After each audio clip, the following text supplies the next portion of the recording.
Hi guys, welcome back to another video of our channel. आज फिर से हम लोग एक JLPT के N4 ग्रामर सीरीज़ में एक नई वीडियो लेके आपके सामने प्रस्तुत हैं।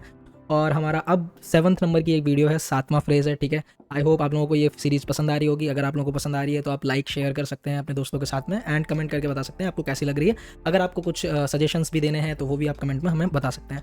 और स्पेसिफिक वीडियोज़ की अगर आपको एक कुछ बोल सकते हैं नीड है, या कुछ भी आपको स्पेसिफिक वीडियोज़ चाहिए तो वो भी आप कमेंट में बता सकते हैं। वो भी मैं हिंदी में बनाने की कोशिश करूँगा, क्योंकि मैं जब JLPT के लिए प्रिपेयर कर रहा था और कर रहा हूँ अभी भी, तो उसमें क्या होता है कि हिंदी में आपको बहुत कम कंटेंट मिलता है। और जितनी भी वीडियोज़ हैं सब इंग्लिश में अवेलेबल होती हैं, तो हम लोगों को हिंदी से पहले इंग्लिश बनानी पड़ती है, फिर इंग्लिश से जापानीज़ बनानी पड़ती है। ऐसा ही वाइस वर्सा भी करना पड़ता है, which is like a little bit difficult to understand, as well as the like sentence structure in Hindi is similar to that of in Japanese. इसीलिए हम लोगों को जापानीज़ टू हिंदी बनाना ईजी होता है, रिलेटिवली हिंदी टू जापानीज़ बनाना भी ईजी होता है as compare to Hindi to English than English to Japanese. समझ रहे हो? So okay, without wasting any further time, let us start the video. अगर आप लोगों को मेरे बारे में नहीं पता है तो I am Abhay Tiwari. I am currently like doing software engineering job है in Nagasaki from last 1 year and 2 months। और बस मैं 2024 में IIT ISM से ग्रेजुएट हुआ था, and currently I am working here. तो without wasting any further time, let's start the video.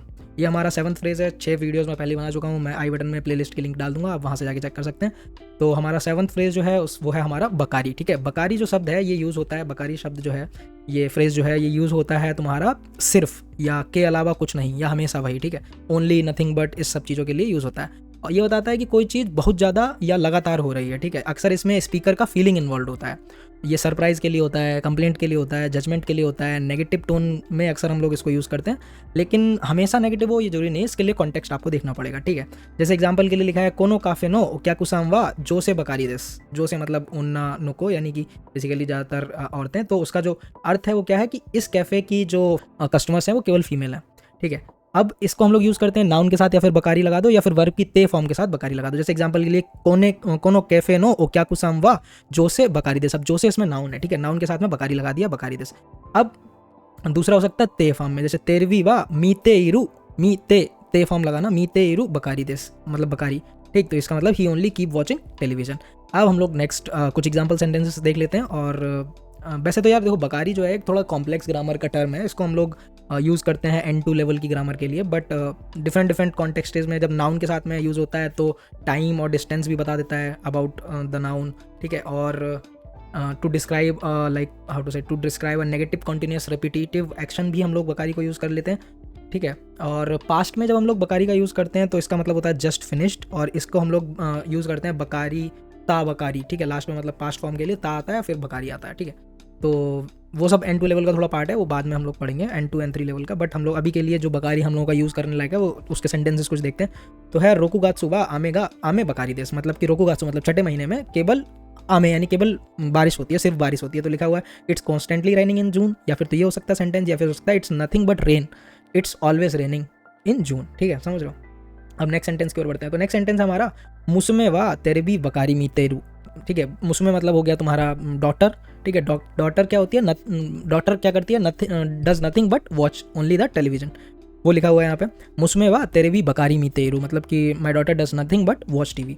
अब नेक्स्ट सेंटेंस की ओर बढ़ते हैं। नेक्स्ट सेंटेंस है करे वा ओकाने बकारी कंगाई तेरू। इसका मतलब है कि वह हमेशा या वह ज़्यादातर वह सिर्फ पैसों के बारे में कंगाई तेरू मतलब सोचता है। ठीक है, अब हम लोग नेक्स्ट सेंटेंस की ओर बढ़ते हैं। नेक्स्ट सेंटेंस है हमारा अमाई मोनो बकारी ताबेरू तो फुतोरी मास। ठीक है, अमाई मोनो बकारी ताबेरू तो फुतोरी मास। इसका मतलब हुआ है कि अगर तुम केवल अमाई मोनो बकारी, केवल तुम सिर्फ अमाई मोनो, यानी कि अमाई बेसिकली जो ये टर्म है ये मीठी चीज़ों के लिए होता है। अगर तुम केवल स्वीट्स खाओगे या मीठी चीज़ें खाओगे तो फुतोरी का मतलब होता है तुम मोटा हो जाना। फुतोरी काइंड ऑफ इनू के जैसा लगता है, बट जो ये वाला जो नीचे एक आपको पॉइंट सा दिख रहा है वो लाइन ऊपर होती है। ठीक है, इनू में, इनू मतलब कुत्ता होता है वैसे।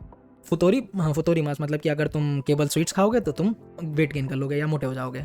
नेक्स्ट सेंटेंस है हमारा उसो बकारी सुकु हितोगा किराईदा। मतलब कि I hate people who always लाई। तो उसो बकारी मतलब, उसो बेसिकली लाई को बोलते हैं, उसो लाई को बोलते हैं।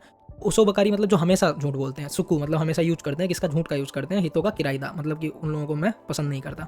अब नेक्स्ट सेंटेंस की ओर बढ़ते हैं। नेक्स्ट सेंटेंस है हमारा इरू मोनो वा नाकू उशिनाउ मोनो बकारीदा। मतलब you have nothing to gain. इरू मोनो वा नाकू मतलब कि तुम्हारे पास गेन करने के लिए कुछ नहीं है। फिर उशिनाउ मतलब होता है खोना। उशिनाउ मोनो वा बकारी देस मतलब कि तुम्हारे पास you have nothing to gain but everything to lose, बकारी मतलब एवरीथिंग टू लूज, सिर्फ खोने के लिए ही है तुम्हारे पास। नथिंग सॉरी, नेक्स्ट सेंटेंस की ओर बढ़ते हैं। नेक्स्ट सेंटेंस है हमारा कोदोमो नो कोरोवा करादागा करादागा योवा कुत्ते ब्यो की बकारी शिते इमाश्ता।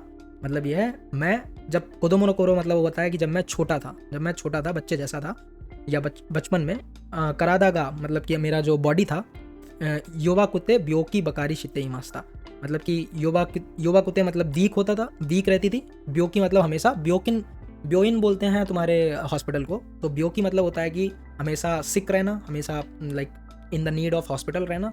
तो वो होता था, मतलब I was weak as a child and sick all the time. वही है तुम्हारा एग्जाम्पल सेंटेंस का मीनिंग। तो भाई यही थी हमारी आज की वीडियो, ठीक है। Thank you for watching it till here. और अगर आपको वीडियो पसंद आई हो तो लाइक कर देना, शेयर कर देना एंड सब्सक्राइब कर लेना, घंटी बजा लेना, क्योंकि हम लोग 100 फ्रेजेस पढ़ रहे हैं, ग्रामर N4 ख़त्म करेंगे पूरी। और ओके, सो बाय बाय, मिलते हैं इन द नेक्स्ट वन।